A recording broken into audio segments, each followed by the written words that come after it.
pioneer thinks that tech has a dark side, and we need to be careful. The London Evening Standard has called him the David Foster Wallace of tech. But it's not because Jaron Lanier is such a distinctive presence, with his beard and dreadlocks and sing-songy voice, it's because of how differently he sees the world from the rest of us. Jaron is someone who's avoided social media, indeed, who warns about his dark side, and who's credited with helping popularize the term virtual reality.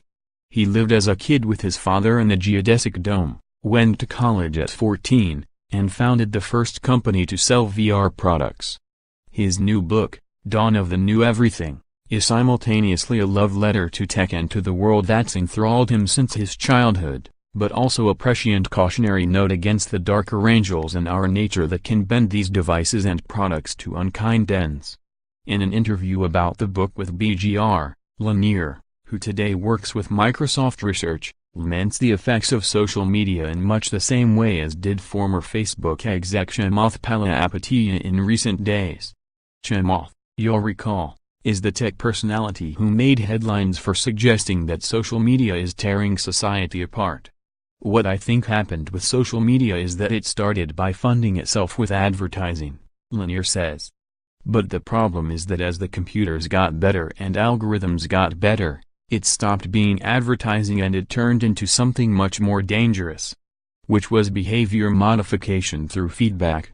In other words, what's going on now is whenever you post something or even move anywhere or meet somebody or do anything, that information is gathered and fed to algorithms that control what information is fed to you next. When you are directly measuring what somebody does by giving them feedback, one thing is you can create something that's addictive in the same way gambling is addictive. We've been conditioning large numbers of people to become kind of mean and reactive, because it's cheaper and easier to condition people with negative emotions than positive ones. So we've made these waves of rage online. He's been thinking about such things, about how we weave tech and digital products into our lives, for a long time. Lanier's 1980s startup VPL Research created the first commercial VR products, introducing things like avatars along with prototypes of VR applications like surgical simulations. Back then, he was much more idealistic in his work and in his writing about tech. He's written 2 other books besides his latest. Dawn of the New Everything is something of a reaction to his more idealistic self. A reaction to when he admits to being a more positive, almost idealistic and even utopian promoter of all things digital. Much of his work today as a researcher is interconnected. He's also been putting a lot of effort lately, for example, into economics. I've been interested in an alternate online economy, where people can make a living by what they do online. The shortest way to put it is if we're really going to put all these people out of work because robots will drive the cars and trucks, we need those people to be able to make a living in some other way. You can't put the whole society on welfare. And I think one of the great tragedies of our time, for example, is we unfunded journalism just when we needed it the most. There's a bit of that old idealism again. The notion that things have to change, that advertising and a race for clicks and so many other digital encumbrances that don't make the world better have barnacled themselves onto so many business models. And he wants to see if there's a new economics that can help do something about that.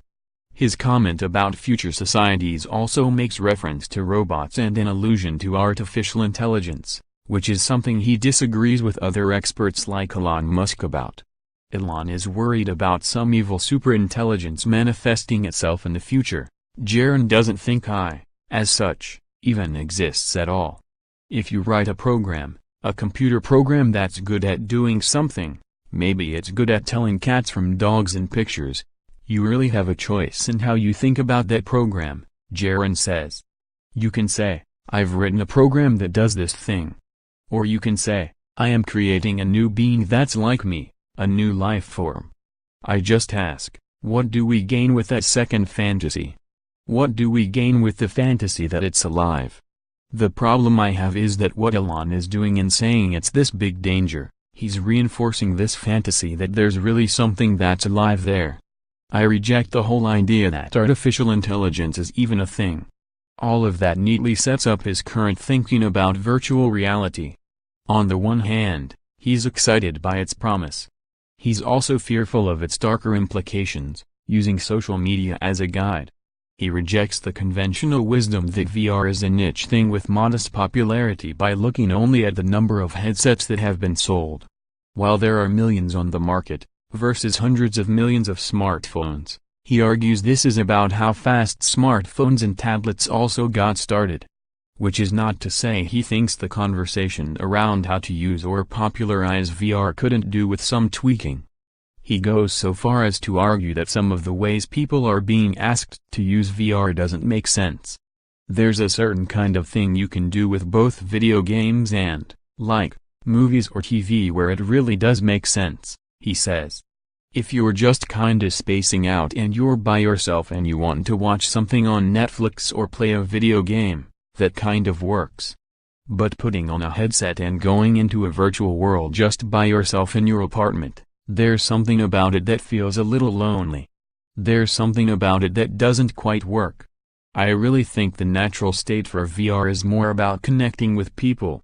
It's much closer to a surreal version of Skype than it is a 3D version of Netflix, you know? The way I see it, there isn't anything to technology other than the people. It's sort of a philosophical point. I don't think there's such a thing as technology that exists freestanding. It's all about how you use it. It's all about the people. There really isn't much else.